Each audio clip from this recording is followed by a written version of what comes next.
Eksodus besar-besaran pengungsi etnik Rohingya dan warga Bangladesh terus membanjiri negara di kawasan ASEAN.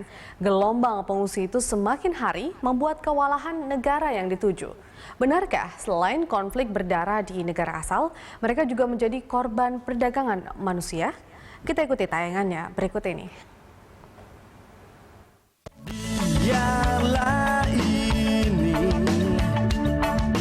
menjadi mimpi, bangunlah, langkahkan kaki, jalani hidup ini.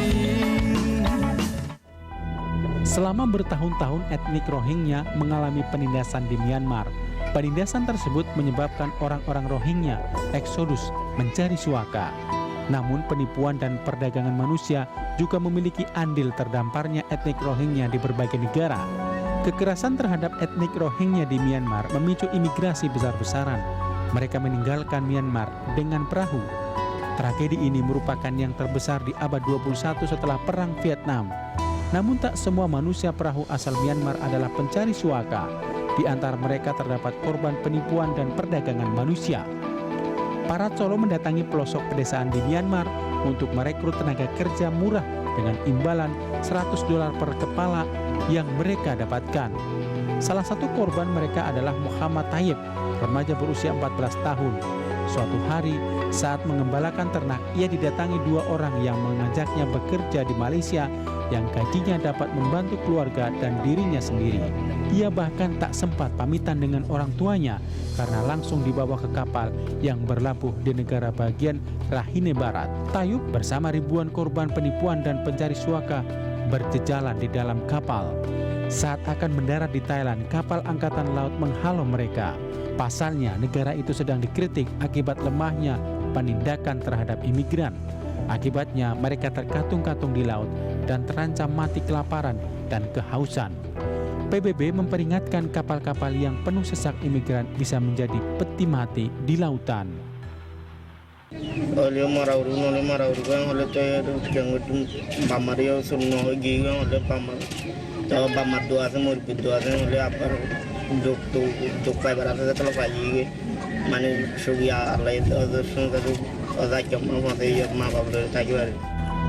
Nasib para pengungsi semakin lemah karena setiap negara yang akan mereka singgahi menolak.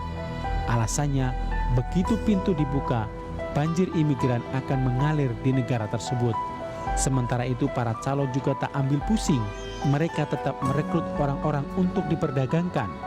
Pemerintah Myanmar mengklaim 1,3 juta orang Rohingya adalah pendatang ilegal dari Bangladesh, meskipun mereka sudah 3 generasi di Myanmar. Pemerintah Myanmar menolak mereka sebagai warga negara dan mensponsori kekerasan dan diskriminasi dalam beberapa dekade. Kini etnik Rohingya tak hanya mengalami penganiayaan atas nama agama dan kemiskinan, tatanan sosial mereka rusak akibat perdagangan manusia. Pemerintah Indonesia atas dasar kemanusiaan bersedia menampung gelombang imigran Rohingya dan Bangladesh yang terus membengkak jumlahnya hingga setahun ke depan. Menurut Wakil Presiden Yusuf Kala, rencananya pemerintah juga akan membangun tempat pengungsian sementara untuk ratusan pengungsi tersebut. Tapi untuk pengungsi asal Bangladesh, pemerintah Indonesia akan segera memulangkannya, sebab ratusan warga negara Bangladesh itu mengungsi bukan karena konflik seperti yang dialami etnis Rohingya, melainkan karena masalah ekonomi. Sesuai data pengungsi yang diterima sampai Maret 2015, Menteri Luar Negeri Retno Marsudi mengatakan total pengungsi Muslim Rohingya di Indonesia sudah mencapai 11.941 orang. Apa yang sudah dilakukan Indonesia adalah sudah ekstra mile, melebihi apa yang seharusnya dilakukan oleh Indonesia.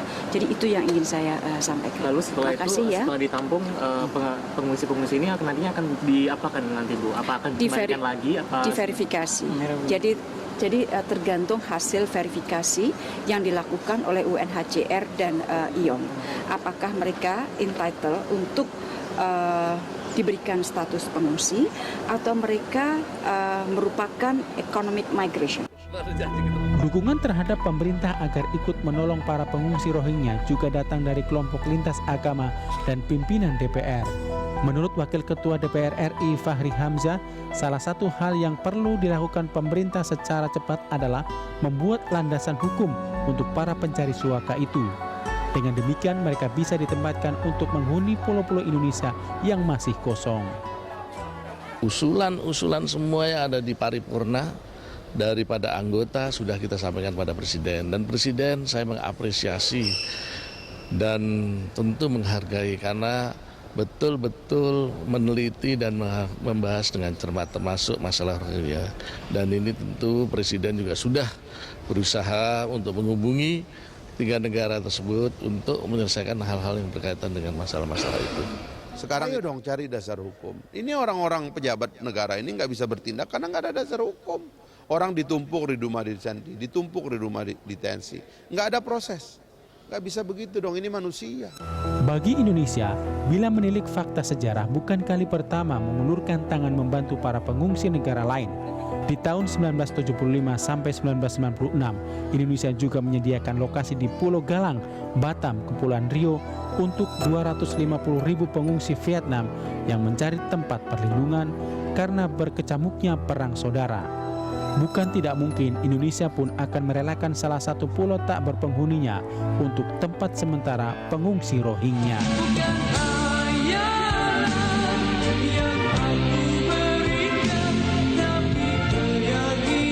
Tim Liputan Berita 1.